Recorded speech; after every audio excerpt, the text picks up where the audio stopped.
Mbak, lihat pendaki cowok yang sendirian tadi nggak? Yang pakai baju ini, tas ini. Tapi jawaban dari orang-orang selalu sama. Di momen itulah terakhir kalinya Alfi Kurniawan terlihat oleh teman-temannya. Bagi masyarakat yang percaya, Alfi dianggap masuk ke dalam dimensi lain atau disembunyikan oleh makhluk halus di pasar setan karena melanggar tata krama pendakian.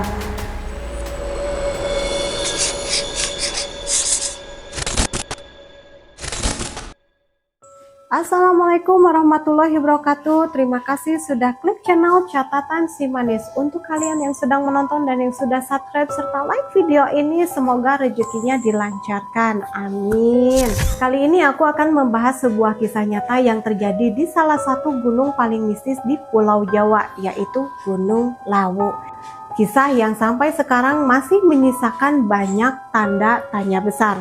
Nah, di awal tahun 2019 lalu ada sebuah peristiwa yang benar-benar mengguncang komunitas pendaki Indonesia.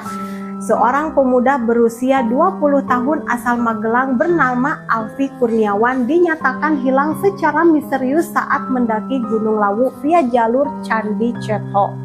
Yang bikin kasus Alfi ini beda dan terus dibahas sampai bertahun-tahun kemudian adalah kronologinya. Alfi hilang setelah diajak adu cepat atau balapan menuju puncak oleh seorang pendaki wanita misterius yang baru saja dia kenal di jalur pendakian. Ceritanya ini bermula pada akhir Desember tahun 2018. Momen pergantian tahun baru memang selalu jadi waktu favorit buat anak-anak muda untuk nyari suasana baru di atas puncak awan. Hal yang sama juga direncanakan oleh Alfi Kurniawan dan teman-temannya. Alfi sendiri adalah pemuda asal desa Meoking, kecamatan Candi Mulyo, Magelang. Pada hari Senin tanggal 31 Desember 2018, Alfi bersama 6 orang temannya tiba di base camp Candi Cetho yang terletak di Karanganyar, Jawa Tengah. Rombongan Alfi mulai melangkahkan kaki dari base camp sekitar jam 10 pagi. Suasananya saat itu tentu saja ramai karena momen di tahun baru. Trek awal dari Candi Cetho menuju ke pos 1 sampai ke pos 3 berhasil mereka lalui dengan aman. Sepanjang jalan, Alfi dan teman-temannya ini saling pada bercanda. Suasananya kerasa seru banget, ya seperti layaknya anak muda yang lagi menikmati liburan. Malam harinya, mereka memutuskan untuk mendirikan tenda dan berkemah di dekat pos 5. Disinilah mereka merayakan malam pergantian tahun baru dari 2018 ke 2019. Di atas gunung mereka asik melakukan masak-masak, ngobrol, ngalor ngidul sambil melihat kerlap-kerlip lampu kota di kejauhan bawah sana. Keesokan harinya, Selasa tanggal 1 Januari 2019, sekitar jam 8 pagi, rombongan ini bersiap-siap untuk melakukan summit attack, yaitu perjalanan terakhir menuju puncak tertinggi Lawu, Puncak Hargo Dumilah. Sebenarnya, jarak dari pos 5 ke puncak itu sudah tidak terlalu jauh kalau dibandingkan dari bawah ya teman-teman. Nah, saat mereka mulai berjalan menyusuri sabana menuju area yang dinamakan Pasar Dieng, disinilah keanehan dan awal dari petaka itu dimulai. Di sekitar area sebelum Pasar Dieng, rombongan Alfi ini berjalan agak terpisah karena kan ritme jalan setiap orang itu kan beda-beda ya teman-teman ya. Nah, Alfi saat itu tuh memilih berjalan di posisi paling depan dari kelompoknya. Gak lama, Alfi berpapasanlah dengan rombongan pendaki lain yang berasal dari Wonosobo. Di dalam rombongan asal Wonosobo ini ada seorang pendaki wanita. Entah gimana nih cerita awalnya, si pendaki wanita ini tiba-tiba menantang atau mengajak si Alfi untuk adu cepat atau balapan sampai ke puncak Hargo Dumilah. Sedangkan teman-temannya si Alfi yang ada di belakang ini sempat ngelihat kejadian itu. Nah, Alfi yang ngerasa, wah gue laki-laki nih ditantang sama cewek, masa iya nolak dengan alasan capek, gengsi dong. Tanpa pikir panjang, Karena merasa tertantang, dia langsung mengiyakan ajakan tersebut. Akhirnya terlihat Alfie dan wanita misterius ini mulai berjalan cepat, terpisah dari rombongan masing-masing. Mereka berdua mendahului semua orang, berjalan semi berlari naik ke arah atas menembus kabut. Sementara teman-temannya si Alfie dari belakang cuma bisa geleng-geleng kepala dan mengira itu cuma candaan anak muda biasa dan berpikir toh nanti juga mereka bakal ketemu lagi di puncak. Sekitar jam 12:15 siang, trek yang semakin menanjak dan lumayan menguras tenaga. Di titik itu, tepat di dekat kawasan Pasar Dieng, si pendaki wanita ini kelihatan mulai kelelahan. Wanita ini akhirnya memutuskan untuk berhenti, duduk di atas batu untuk istirahat sambil menunggu rombongan asalnya yang ada di belakang. Dia sempat bilang ke Alfie, aku udah nggak kuat, nyerah. Kamu lanjut aja deh duluan kalau memang masih mau dilanjut. Tapi Alfie bukannya ikut beristirahat atau menunggu teman-temannya yang masih di belakang.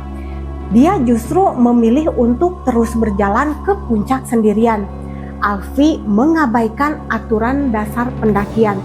Jangan pernah memisahkan diri dari kelompok, apalagi berjalan sendirian di gunung. Dengan tas kecil di punggungnya, terlihat Alfie terus melangkah naik, masuk ke dalam kabut tebal yang mulai menutup jalur Pasar Dieng menuju puncak. Di momen itulah terakhir kalinya Alfie Kurniawan terlihat oleh teman-temannya. Beberapa puluh menit kemudian rombongan asal Wonosobo tiba di tempat wanita tadi beristirahat. Terlihat juga wanita itu kembali bergabung dengan kelompoknya dan melanjutkan perjalanan ke puncak. Nggak lama setelah itu giliran teman-teman Alfie yang sampai di titik tersebut. Tapi mereka sempat heran, kok nggak melihat Alfie sama sekali di sana ya? Akhirnya mereka berasumsi kalau Alfie pasti masih sampai di puncak duluan dan sedang asik berfoto atau beristirahat di warung tertinggi di Indonesia, yaitu warung Boiem. Sekitar jam 1 siang, teman-teman Alfie akhirnya menampakkan kaki di puncak Hargo Dumilah. Melihat suasana puncak saat itu sangat ramai oleh pendaki lain, mereka langsung mencari sosok Alfie yang memakai jaket dan tas khasnya. Tapi setelah nyari sampai kemana-mana, si Alfie ini sama sekali nggak kelihatan. Untuk memastikan, bahkan nih mereka mulai mendatangi kerumunan pendaki bertanya satu persatu. Mas, Mbak, lihat pendaki cowok yang sendirian tadi nggak? Yang pakai baju ini, tas ini. Tapi jawaban dari orang-orang selalu sama. Tidak ada yang memperhatikan atau melihat orang dengan ciri-ciri tersebut. Rasa bingung mulai berubah jadi rasa cemas ketika mereka memutuskan untuk memeriksa ke dalam warung Boiem, tempat yang biasanya jadi titik kumpul utama para pendaki untuk menghangatkan diri. Di sana pun Alfie tidak ada. Boiem sendiri mengaku tidak melihat pemuda dengan ciri-ciri Alfie datang sendirian siang itu. Teman-temannya Alfie mulai kelihatan panik. Mereka memutuskan untuk menunggu di puncak selama beberapa jam. Mereka berpikir mungkin Alfie tadi salah mengambil jalur atau mampir ke puncak Hargo Dalem dulu. Tapi sampai sore hari saat matahari mulai turun dan suhu udara di Lawu merosot tajam, sosok Alfie tetap tidak terlihat. Hari mulai gelap, kabut tebal mulai terasa menyelimuti puncak Lawu. Dengan berat hati dan rasa takut yang luar biasa, teman-teman Alfie akhirnya memutuskan untuk turun kembali ke base camp Candi Cento pada hari Rabu 2 Januari 2019. Mereka sadar ini bukan lagi masalah salah jalur biasa. Begitu sampai di bawah, mereka langsung melaporkan kejadian ini ke pihak base camp dan petugas perhutani. Alfie resmi hilang. Mendapat laporan adanya pendaki yang hilang, pihak berwenang langsung bergerak cepat pada tanggal 3 Januari 2019. Operasi SAR atau Search and Rescue resmi dibuka. Awalnya, tim yang diturunkan hanya puluhan orang menyisir area sekitar jalur Candi Ceto hingga puncak. Namun, hari demi hari berlalu tanpa ada hasil. Berita hilangnya Alfi mulai menyebar luas di media sosial dan media nasional. Jumlah relawan yang datang terus bertambah. Ratusan personel gabungan dari Basarnas, TNI, Polri, anak-anak pecinta alam hingga masyarakat adat setempat bersatu padu melakukan pencarian. Pencarian difokuskan di beberapa titik kritis. Pertama, di sekitar Pasar Dieng, tempat terakhir kali Alfi terlihat. Kedua, di kawasan Hargo Dalem dan Sendang Derajat. Dan yang ketiga, di jurang-jurang dalam yang ada di kiri kanan jalur Candi Ceto seperti area Geger Boyo. Medan pencarian di Gunung Lawu saat itu benar-benar luar biasa berat, teman-teman. Awal Januari itu adalah puncak musim hujan yang turun hampir setiap hari, yang membuat jarak pandang hanya sekitar antara 2-3 meter saja. Jalur yang tadinya tanah berubah menjadi lumpur licin, dan resiko hipotermia mengancam keselamatan para tim penolong itu sendiri. Ibu kandung Alfi sendiri, Ibu Marwati, bersama keluarga besarnya juga datang dan bertahan di basecamp Candi Ceto, menunggu kabar anaknya di kaki gunung yang berharap setiap ada rombongan SAR yang turun membawa kabar baik untuknya. Ibu Marwati bahkan sempat melakukan ritual doa bersama warga lokal di pintu pendakian, memohon agar gunung melepaskan anaknya jika memang Alfi disembunyikan oleh hal-hal gaib. Biasanya kalau ada pendaki tersesat, mereka akan meninggalkan jejak, entah itu bekas bungkus makanan, botol air minum yang dibuang, jejak sepatu di tanah lumpur, atau patahan ranting pohon.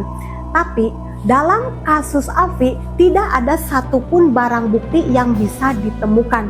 Padahal anjing pelacak pun sudah dikerahkan, tapi sama sekali tidak tercium apapun oleh tim SAR dan anjing pelacak. Karena pencarian secara teknis dan ilmiah menemui jalan buntu, mulailah berkembang berbagai macam teori dan spekulasi di tengah masyarakat dari sisi mistis. Nah, teori ini adalah yang paling banyak dibicarakan oleh warga lokal. Di Gunung Lawu ada aturan tidak tertulis yang sangat dihormati. Jangan pernah menantang alam. Keputusan Alfi yang menerima tantangan adu cepat di tempat sakral seperti Pasar Dieng itu dipercaya oleh sebagian orang telah menyinggung penghuni gunung tersebut. Bagi masyarakat yang percaya, Alfi dianggap masuk ke dalam dimensi lain atau disembunyikan oleh makhluk halus di Pasar Setan karena melanggar tata krama pendakian. Ada juga cerita yang beredar dari mulut ke mulut bahwa pendaki wanita yang mengajak Alfi balapan itu sebenarnya bukan manusia, melainkan sosok perwujudan dari penunggu Lawu yang sengaja memancing Alfi untuk memisahkan diri. Meskipun teori itu tidak bisa dibuktikan secara ilmiah, namun cerita ini sangat melekat kuat dalam urban legend hilangnya Alfi di Gunung Lawu itu. Hingga akhirnya setelah berjalan selama 23 hari penuh pengorbanan yang dilakukan secara maksimal dari semua pihak, tepat pada tanggal 24 Januari 2019, Operasi SAR gabungan untuk mencari Alfi Kurniawan resmi dihentikan dan ditutup. Secara resmi, Alfi dinyatakan hilang di alam bebas.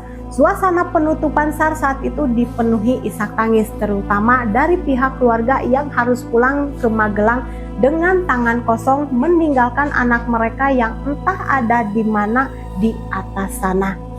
Meskipun operasi resmi ditutup, selama berbulan-bulan setelahnya, para relawan lokal dan komunitas pendaki yang penasaran masih sering melakukan pencarian mandiri, pencarian bayangan ya, saat mereka mendaki via Candi Ceto. Namun, sampai detik video ini dibuat, misteri itu belum pernah terpecahkan.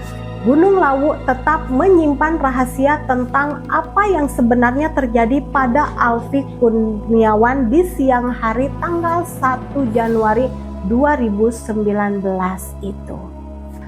Nah teman-teman, itulah sebuah tragedi hilang Alfi di Gunung Lawu. Kisah ini memberikan sebuah pelajaran yang sangat berharga buat kita semua, terutama bagi kalian yang suka atau yang baru mencoba mendaki gunung. Mari kita doakan bersama untuk Alfi Kurniawan, dimanapun dia berada saat ini, semoga dia diberikan tempat terbaik dan keluarganya selalu diberikan ketabahan yang luar biasa. Terima kasih banyak buat kalian yang sudah menonton video ini sampai selesai tanpa skip. Jangan lupa untuk klik tombol like kalau kalian suka dengan video ini. Aku pamit undur diri, terima kasih. Wassalamualaikum warahmatullahi wabarakatuh.